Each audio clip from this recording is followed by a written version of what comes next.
recording this. All right, hello everybody, welcome. We have a very special guest today. We welcome again Vanessa Cortes from Gentium Immigration in Canada. Hi Vanessa, how are you going? Hi David, thank you so much for having me here again. I'm so excited to be here and to learn about immigration in New Zealand. I hear that it's so interesting these days. It is an interesting time still, and we're looking forward to hear all about Canada as well. I guess we can call this video an update video. It was about a year or so ago that we had one of these talks to discuss the different scenarios and how COVID was affecting everything and in the immigration world between Canada and New Zealand. So let's see if we can catch up on some of the latest. So tell me what's been happening in Canada. You were saying just before we started recording that things are getting really busy and Canada's a hot topic. Canada is so popular these days. Honestly, I've been in the business for quite a bit now. It's been over 6 years, but what I see now, I don't know. It's just crazy. So, but also because, and I think it comes from the flexibility that Canada has shown. So, Immigration Canada has been extremely flexible, and they keep coming up with new ways, new programs.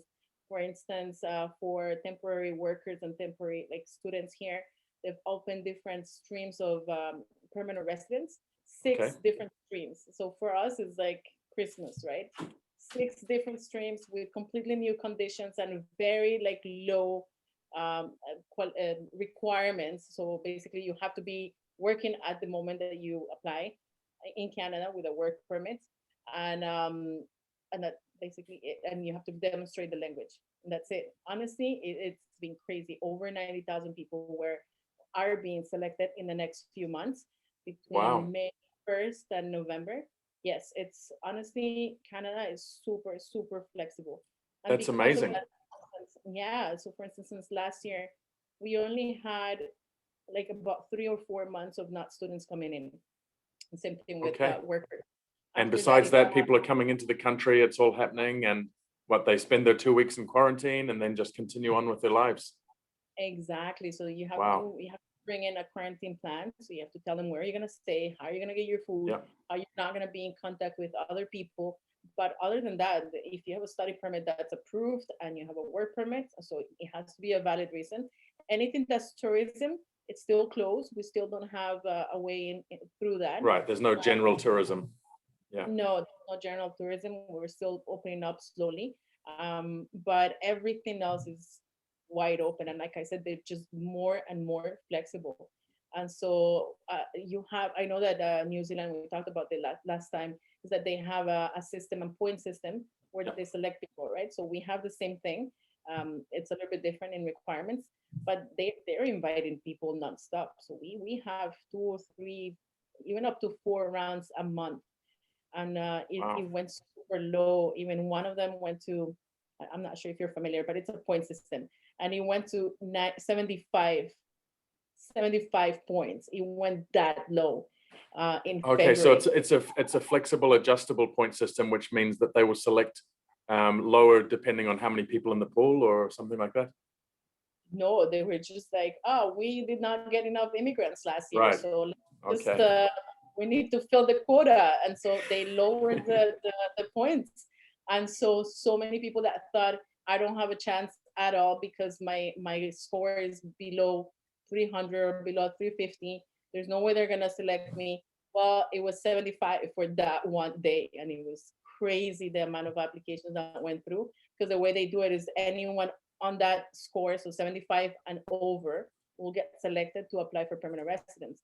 So wow, that's yes, amazing. It's a hot topic, and especially because a lot of countries are going through political turmoil and a lot of different things, and so they want to leave. They want a new world. They want a new life for themselves and their families. So Canada seems to be the choice nowadays. I don't know what's going on with New Zealand. You tell me. Well, perhaps what's going on in New Zealand is one of the reasons why Canada is experiencing this boom, because New Zealand had a very large boom in the last few years, especially from certain countries.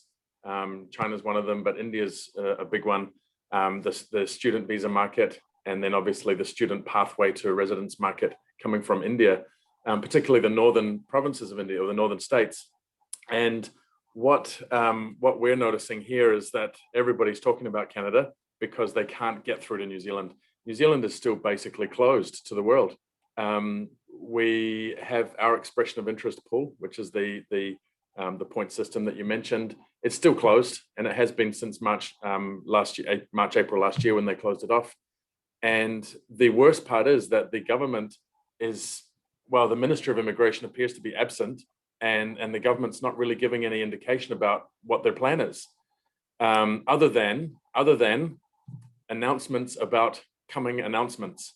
So we seem to get lots of these, like there's a big hurrah about a speech that's coming. And in that speech, they'll mention that they're going to make an announcement soon, right? So we don't really have any kind of direction about where we're going. We do feel, myself and my team, we feel that there's something coming soon. They will likely open the expression of interest pool again for selections, but the word on the street is that it's going to be a different selection criteria. It's going to be harder. They might raise the points threshold. They might raise the required salary threshold. Certain jobs might be excluded. There's a lot of rumors about what they're actually going to do, but we don't have an adjustable points threshold. Basically, if you don't have that number, you don't get selected. And the current number is 160 points. And just to give you an idea, you can get to 160 points by being under 40, having a bachelor's degree, and having a job which is outside of our main center of Auckland, right? So that's an easy way to get to 160 points. Another way to get to 160 points quite easily would be if you have a master's degree, which you've studied in New Zealand, and you have a job, even if it's here in Auckland. So there are some reasonable ways to get to that 160, but there's a lot of fear now that that's going to be raised, and many of those people who have already submitted into the pool may just miss out. And so because of this sentiment, this general sentiment of closure, there's a contraction of generally speaking, immigration in New Zealand, and the forecast for what they want, people are just looking elsewhere. This is what we're noticing. Look, there's always going to be a demand for New Zealand. New Zealand is an attractive place to live. It really is. We love living here. It's as I've said to you before, it's a very moderate climate. The people here are generally, quite, let's say, balanced in their outlook on life. We don't have mass shootings to the degree that you might have in, let's say, America. We don't have the massive weather problems, or, like even you just have to look at Australia. There's the fires, the floods. So New Zealand is still going to be an attractive destination, but I can tell you quite categorically that the outlook for immigration is contracting. And I think this is where you're going to experience more of a boom, or let's say more of a flow of migrants looking at Canada. 100%. And what's the language requirement? Do you guys use the IELTS? We use the IELTS for the expression. IELTS is acceptable. We also have the Pearson's test, PTE. They accept TOEFL. There's some Cambridge testing as well, or you can meet the English. 6.5 of IELTS is what's required for residents, generally speaking, under the skilled migrant category. But you can also satisfy that by having a qualification from, let's say, Canada. And is it the overall score, or is it per category? Overall. Okay, because overall, for us, per category, you have to have minimum 6 per category on the IELTS. It has to be the IELTS, and it's the general one, and it has to be IELTS, other one. Well, there's another one, but you only get that one in Canada, so it really doesn't count for people that are outside. Okay. Yeah. Interesting. It's crazy.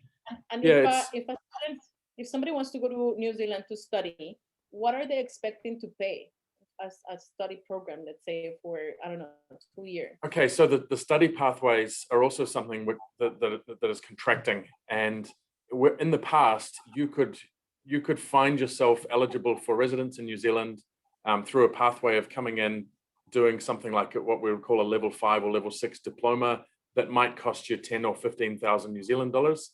Now, I'm not sure what the exchange rate is with Canadian dollars, but you say roughly 10,000 US dollars, let's say. Now, what we're advising most people these days is that if you're thinking about coming to New Zealand in the future, because you can't come now, we are closed for students. You can't come into the country. If you are thinking about coming to New Zealand in the future, what we're telling people is that you should look at bachelor degree, you should look at masters, and that kind of thing. You're going to spend more likely 15 to 20,000 US dollars at a minimum, and possibly more. For the whole thing or per year? Sorry, per year. Per year, yeah. See, whereas a diploma, like a level 5, 6, or 7 diploma, could be a 1-year study. A bachelor degree, you would need to study at least 2 years. Of course, a bachelor degree takes longer than 2 years, but quite often people will cross credit from their overseas, previous study, bring that into the country, study here for at least 2 years, or maybe they've already done a bachelor's degree and they can come in for postgraduate, masters. This government has clearly indicated that they would like to see more people coming in at that postgraduate level, whereas New Zealand is not really traditionally a destination for that kind of study. New Zealanders themselves find themselves leaving the country to do a master's or PhD. But I was having a conversation with some people from the university not long ago, and the Auckland University, and they were telling me that in the last year, because of course people are not traveling, they've seen a huge demand in postgraduate study from New Zealanders, obviously. And so the universities are also starting to upskill. Obviously, they're going to need more of their own, staff to have, higher levels of study, PhDs and doctorates, everything. So that this is where the government wants to go. They want to make New Zealand an attractive destination for a high level of study. So that's where you're looking at those higher fees, 20,000 US dollars or more per year. Still affordable by comparison to North America. Yeah, it's pretty. I mean, here, if you're going to study at a master's level, you're looking at 20,000 a year to minimum. Yeah. Yeah, and they still have here the postgraduate work visa policies. So if you do a master's degree here, you're going to get a 3 years work visa, and you can work anywhere. Right. And so the idea is that during that 3 years, you'll find some employment that's related to your study, and you'll be therefore eligible for residence. That's exactly what we have. So after you graduate from an eligible program, it doesn't have to be a specific program, but it has to be a specific institution. So a DLI, designated learning institution. So if you're graduated from one of those, you can get a work permit, and the work permit is usually the same amount of time of your studies to a maximum of 3 years. Right. Okay. So if you have a 1-year program, you can get a 1-year work permit. But usually when you do anything 2 years, you get most of the time you get the 3-year work permit. Yeah. So very similar policies. Very similar policies. And when a student comes with their spouse, can they get a work visa or not? Yeah, so there are certain, this is what they call it here, a special work visa for the partner of eligible student visa holders. And you need to be studying at a certain level of course. For example, if you are doing postgraduate, if you're doing master's degree, then your partner will be eligible for a work visa. Your children can go to school for free. Or if you're doing a bachelor degree or postgraduate, and if you're studying a qualification which is on what we call the long-term skill shortage list. So there's a list of certain occupations or qualifications that New Zealand deems to be in shortage in the long term. And of course, they want to attract people to study those things here. And if you're studying one of those on the list, your partner can get a work visa as well. Awesome. Okay, so there are some conditions. Okay. Yeah, and this is like I said, this is what we're advising people who are inquiring with us from offshore. Obviously, we can't engage with them now because there's not really a way to come into the country. But what we're saying is, look, if you're looking at New Zealand for study in the future, when the border opens, you want to be looking at that level of master's degree or higher. You want to be looking at postgraduate, long-term skill shortage list. Look at outside Auckland. Look at those regions where New Zealand wants people, because they'll reward you for that. So I guess the point is there's a real divergence in our policy. We're seeing that they want to get rid of that lower level of migrant, and they want to attract the high level. The comment that a lot of people we are in discussions with make is that the government may be actually throwing the baby out with the bathwater, because if you say that you only want the high skilled people, well, this is what every country wants, right? But in reality, employers want people in every level of skill. And so what we're seeing anecdotally is that number one, employers here in New Zealand are struggling. New Zealand companies at like small businesses, retail, hospitality, they are struggling. They can't get staff. We have restaurant owners telling us that they have to close for lunch 3 days a week because they just don't have the chefs. We've got retail businesses saying, they've got customers, but they can't open the doors because they can't, actually staff the business. And this is a real shame. This is the downturn on the economy that spirals out of control potentially. And number two, what we're finding is that, if you make it really hard for everybody, or for most people generally, then even the high skilled people become detracted and not attracted to come into New Zealand. So there's a general feeling in the marketplace that it's hard, and this is something that turns off everyone overall, right? 100%, because they don't understand immigration. So No, they don't, and they don't necessarily know that they are the high quality one that New Zealand wants, so they don't even look. If all of your friends around you in the city where you live, whether it be China, Korea, India, anywhere in the world, if all the people around you are saying, oh, I heard that New Zealand is really hard now and it's too strict, they just don't even look. So this is where I think that the government might be missing out, might be missing the point a little bit. 100%. Yeah, they don't understand. Sometimes they come in my consultations, I'm sure it happens to you too, and they just don't know that they're eligible for things because of their level of skill, the different things that they bring to the table, but they don't understand immigration. So what they say is that, well, I know I'm not eligible for that because they told me I wasn't, and the neighbor said something, they believe the neighbor. Anyone becomes an expert, and then you're there trying to inform, and I think that's our job, to really inform. Yes, you are eligible. Yes, this is the type of people we're looking for, and we need to, both New Zealand and Canada, we're looking for talent. We're looking for people that come in and move the economy, like you said before. We want to come to that economy. So yeah, and definitely I agree with every country wants talent. That's 100%. That's what Canada is looking for. Like express entry, the expression of interest. That's what they're looking for. If you have a master's degree, you have the highest points. If you have English, and if you have English and French, then you're more skilled, and we're a bilingual country. So if you bring both languages with your talent and your work experience, then that guarantees you a residency, basically. So for sure, they're looking for more qualified immigrants, but we do need everything. Like for instance, in Quebec, one of the things that are really like suffering, it's mechanics. They need mechanics so bad. Okay. But it's low skilled, so no one really knows how to get them, and the shops they're just working overtime all the time. They don't have enough people, and especially because here, I don't know if it happens there, but in the industry of mechanics, they don't want to work for somebody else, so they open their own thing. Right, so traditionally a contractor type of job. Yeah. They have a really hard time keeping employees, especially in the rural areas, or even attracting. It's not just retention, just attracting employees. And so I think the government has to do a little bit more of make an effort, a little bit more of an effort into attracting these skills. We need them. And I think that one of the things that we learned through the pandemic, and I don't know, you correct me if I'm wrong, but we learned what essential means. And I think, anyways, I learned what essential means. Like essential is the person at the grocery store, the cashier, that person is essential. And I didn't see it like that before. And when there was nothing else to do but to buy food, then you realize that those people at pharmacies, those people at restaurants, those people that are usually have the lower skills and the lower salaries, they are so essential to our survival. It's incredible. That's right. And this is something that I guess both Canada and New Zealand experience. And that is because we're at a similar, I guess, level of socioeconomic development. We're both, coming under the Crown, part of the Commonwealth, and have a similar kind of a history.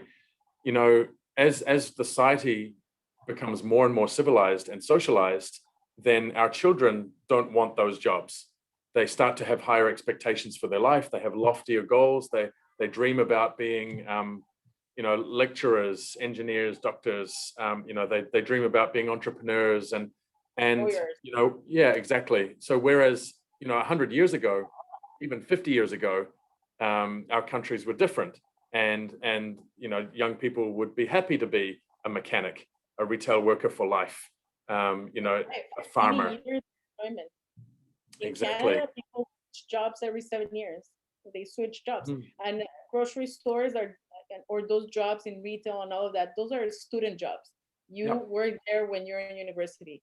And I don't Yep. know about you, but university students are not that responsible, and that's what we've seen. So they don't show up to work. So there's a need. There is a need for lower skill immigrants that come and help, and for them, it's an amazing opportunity, and it's a pathway to residency if you do it the right way. I'm sure over there too. Mm. But yeah, we have to find a way to attract them. I think, and I think I mentioned that last time. Express entry, the expression of interest pool. I believe that it's not, and that's my personal belief, but it's just, it doesn't cut it. You can't just, I mean, they do it great, but giving a residency to someone without giving them the tools to integrate into the marketplace, that to me seems so odd. I don't understand, because if I have a master's degree as a doctor and I have all the points and I have the language and I come to Canada, I come in, get off the plane, and I have no job and I can't practice because I have to, now I have to go and do my whole equivalence. It doesn't mean that because I got a residency based on my experience that I'm gonna get a job in my field. So I think there's a big gap there, and I don't know if we're doing enough to fill that, because integration, it's a big thing.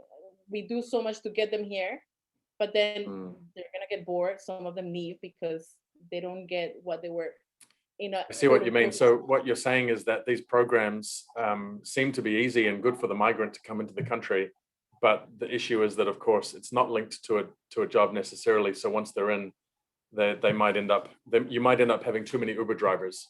Is that what you're saying? That's exactly Yeah. it. Especially the higher positions, right? So we need doctors. I don't know about New Zealand, but here in Quebec, in Canada, we need doctors. We really need doctors, because doctors, they usually go to the US, they get paid a lot more there. It's the private sectors, it's different, and we need doctors. But Yeah. you can have 10 doctors come in, but they're not doctors here. They can't practice. So we don't really Yeah. have, we still have the same amount of doctors, but now we have 10 more residents, and now they're gonna get frustrated because they can't practice. I see They what you have to mean. find something else to do. And so I think and I know that they're doing a little bit about that now. They're creating programs to facilitate that integration, and not integration, but like at least the equivalence of the diplomas or the careers. But I think we have to do more, because if we're saying come in through this program, how many people ask me during consultations, okay, so it's a federal skilled worker, so that means I'm gonna get a job when, I get a job with this, and I'm, no, you get a permanent Mm. resident, and then you come here and you have to figure it out. That's how it is. You see, what's funny is that if I think about our clients here in New Zealand who are thinking about Canada, that sounds like a dream, because there's no way to do that here in New Zealand at the moment. I was like, a dream, really? Tell me Yeah, there about it. hasn't been for a long time. In fact, many years ago, you could, in theory, you could be granted residence without having a job. It didn't really happen in practice, but it did happen for some people. How it used to work was that if you had enough points based on your qualifications and experience alone without a job, you could apply, you could be approved, but the approval would be conditional upon an interview. They would interview you.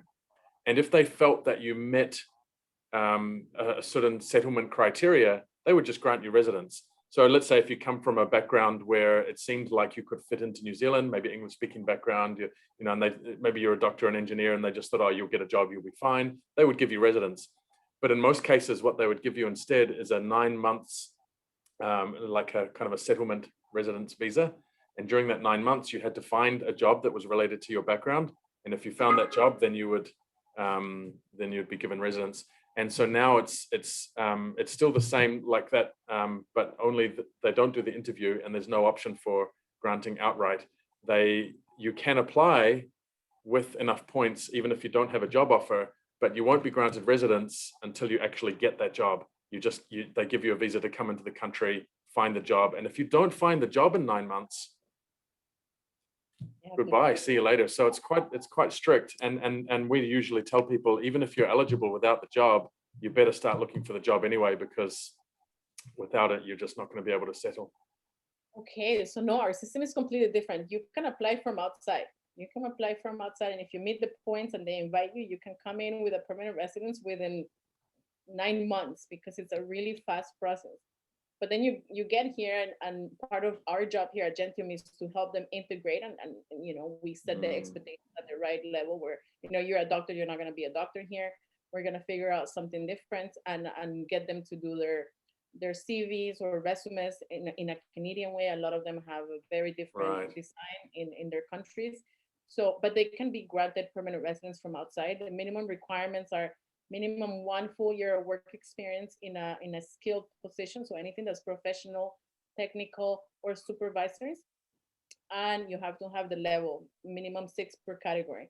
Although those are the minimums, I never tell people the minimum is gonna get you anywhere, and the minimum Mm, you're competing with the whole world. So what I call a good profile is someone who has a master's degree, they're under 35, they have 3 years of work experience in their home country, skilled, and that they can demonstrate that they can show for it, and they have to have a good level of English. So anything at 7.5, that then you start being competitive, because you're competing with the rest of the world. And if you meet those requirements, then you get invited into one of the programs.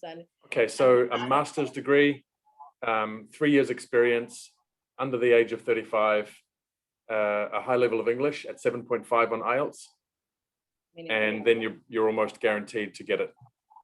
exactly. And if you Wow. want to really guarantee it, then you get a B2 level French, and then you're in.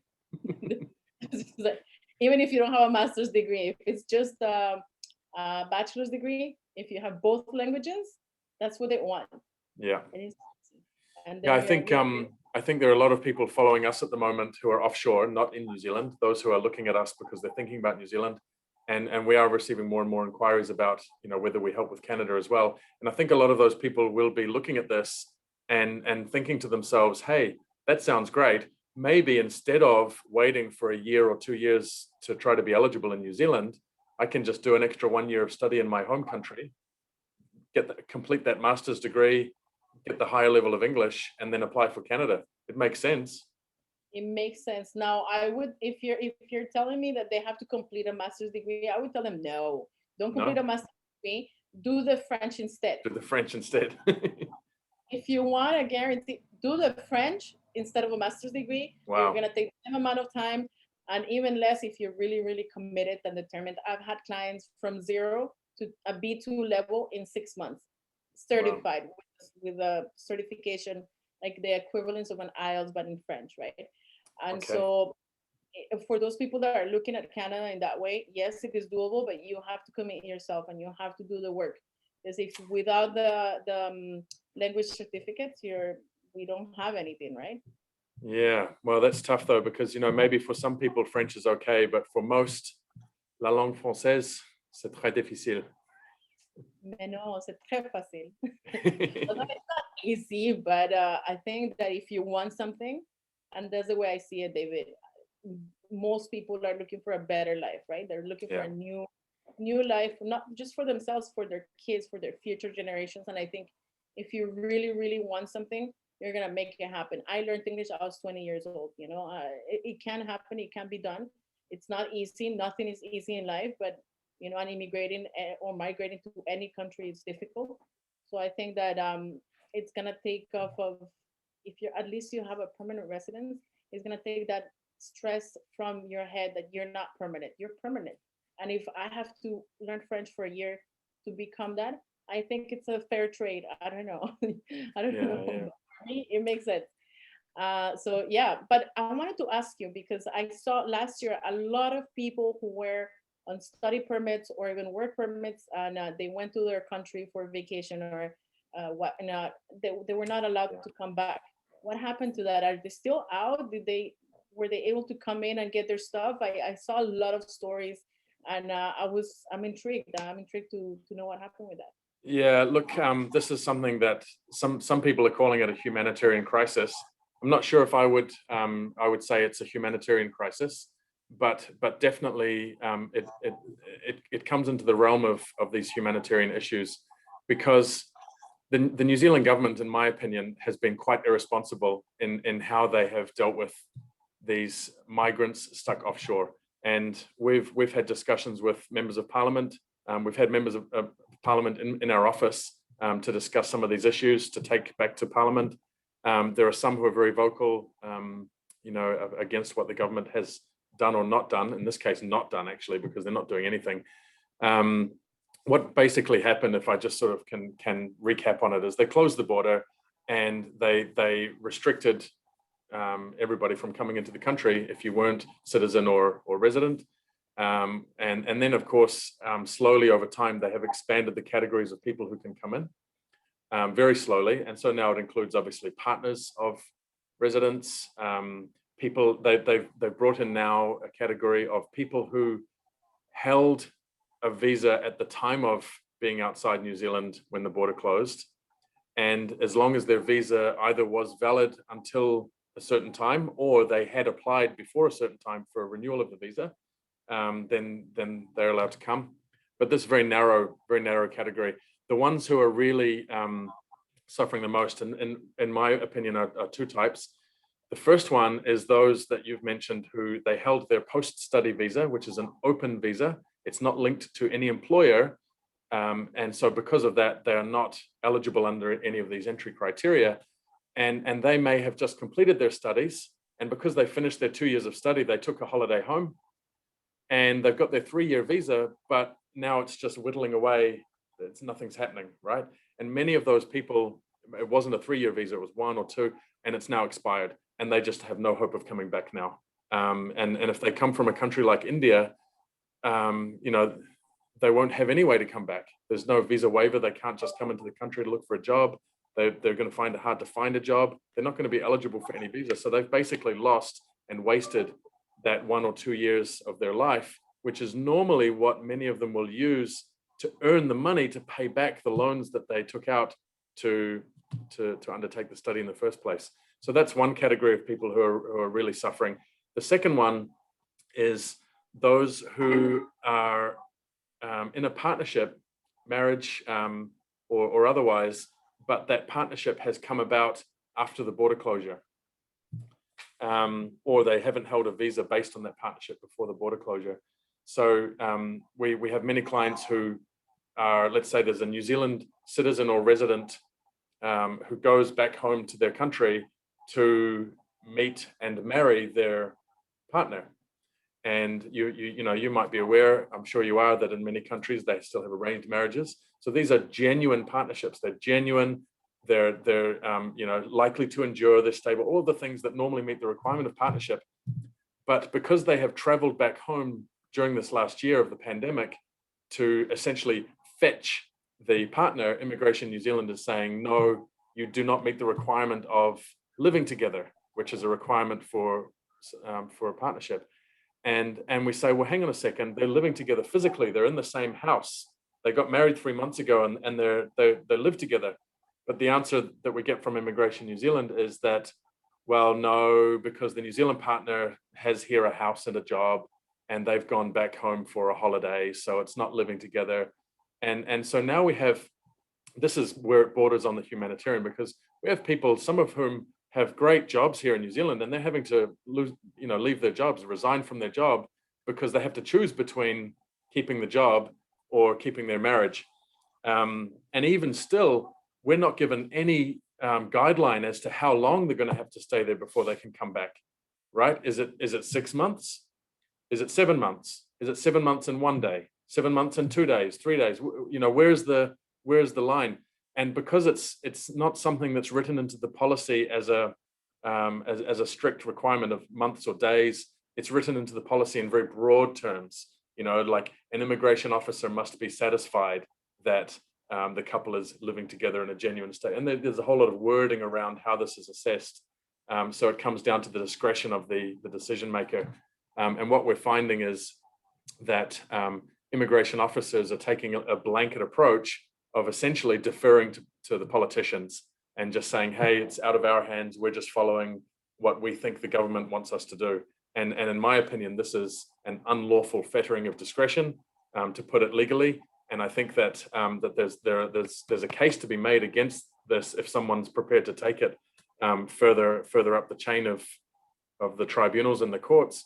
And if we can find proper evidence of it, this is mostly my suspicion that that's what's happening. It's really unfair. Wow, that is. You see, and at least I can see in Canada, at least some of these people might find themselves eligible some other way, right? Maybe if they can come in as a student or something, then they could get into the country. But here we're just not letting them in at all. And in doing so, we're forcing these New Zealand partners to go off overseas to COVID-infested countries, which they will do because there's no guidance as to when this is going to change. So I don't know. This is really a sour point for us because a lot of our clients have been caught by this. That is sad. That is, it's crazy to me to see the difference in countries. Like you said, we have a similar history, and yet we have such different policies and the way we treat immigration, right? So, for instance, here they opened an extended family version of exemption of restrictions to travel. So if you're a partner and you've never lived together, but you've been together for at least 1 year and you've seen each other at least once in person, then this person can come and see you. And even though it's super close for everything else, that's not work permits or study permits. And we're talking about partners that might not have the money to show, I'm going to go study a program in Canada, but they want to come see their partner.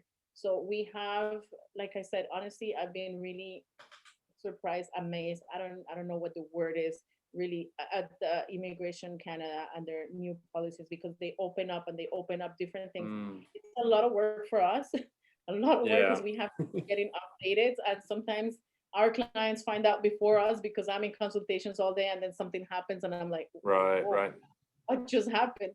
And they open things up in different ways, but they're flexible. They're very flexible, and I find it very human. And I think it makes sense. I mean, I think it's all right to be with your partner, and so it makes sense for them to open these streams. But it is surprising to me because it makes it easy for us to do our job and for people to stay together. So well, that's good. That's in stark contrast to the experience we're having, where our government is making it very hard for us to do our job.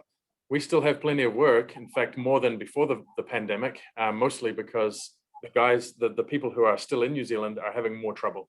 They're having to extend their visas to stay longer because residents, the process for residents is now blown out to 2 or 3 years, whereas it used to be 2 or 3 months. So people have to extend their visas.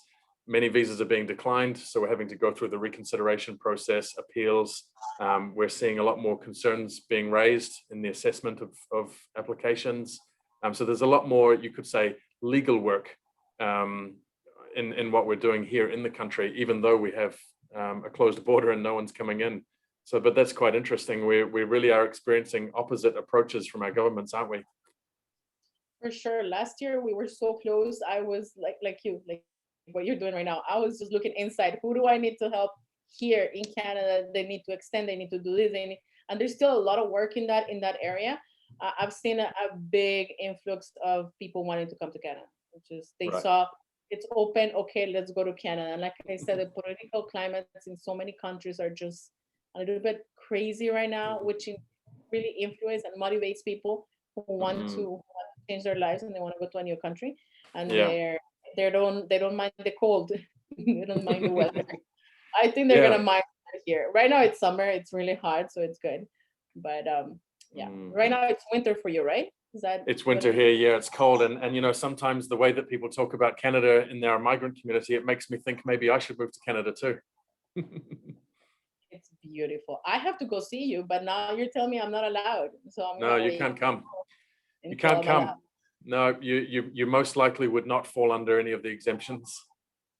Well, no, I don't think a tourist can come in at any time. No, but if you are a stage performer for the Lion King, you can come. I am not, but I will look into it. It sounds like an interesting job. Yeah, no, this is one of the criticisms the government has had, that they have allowed some performers and some movie stars and things like that. So we're seeing it's quite inconsistent. But anyway, maybe we can visit again sometime soon. Maybe we should all go over there. Hey, you're welcome. And I think that one of the things that our listeners they want to know is how to get in touch with me and how to get in touch with you. And I know they know how to get in touch with you. But what I'm thinking is for them to be able to get in touch with Gentium, our office are different. We have different consultants. We speak different languages, so you can choose, pick and choose. I think, I don't know, David, if you're okay with it, we can put a button in your website. Yep. So they can just go to your website, and when they feel like they got tired of looking for options in New Zealand, they just go and say book a consultation for Canadian. Yeah, sure. Yeah, we'll put some links on the website. We'll put the details down at the bottom of this video. And otherwise, any of our clients who want to get in touch with Gentium can also contact us directly. We'll forward you through, and we're happy to pass on those inquiries. Definitely, and same here. If I see someone who wants to go to New Zealand, for sure I'll send them to you. I keep trying to find your clients, but yeah, you let me know when they're open again, and yeah, we'll keep talking about that. Okay, about that. All right, we'll catch up next time. It's been amazing. Thank you so much. Yeah, thank you so much. Okay, goodbye.